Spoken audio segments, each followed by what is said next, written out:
নমস্কাৰ, মই আজি মোৰ চেনেলৰ জৰিয়তে আপোনালোকক এটি হস্ত মুদ্ৰা দেখুৱাব বিচাৰিছোঁ। মুদ্ৰাবিধৰ নাম অপান বায়ু মুদ্ৰা। আৰু এই অপান বায়ু মুদ্ৰা কৰি আপোনালোকে উচ্চ ৰক্তচাপজনিত ৰোগ, হাঁপানি ৰোগ, মূৰৰ বিষ আৰু আমাৰ মূত্ৰগ্ৰন্থিৰ যদি কিবা বেমাৰ আজাৰ আছে তাৰ পৰা আপোনালোকে আৰোগ্য লাভ কৰিব পাৰিব। সকলোৱে কৰি চাব। আৰু মুদ্ৰাটো চাওক, আপোনালোকে হাত দুখন এনেদৰে ল'ব।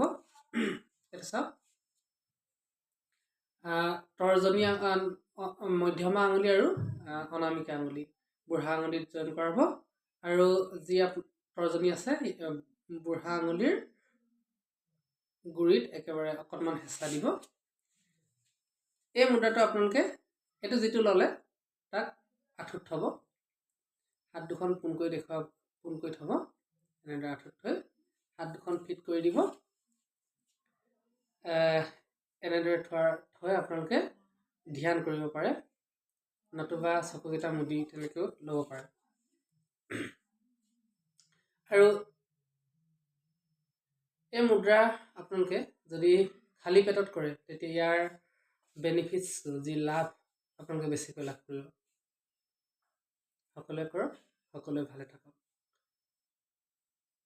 ধন্যবাদ।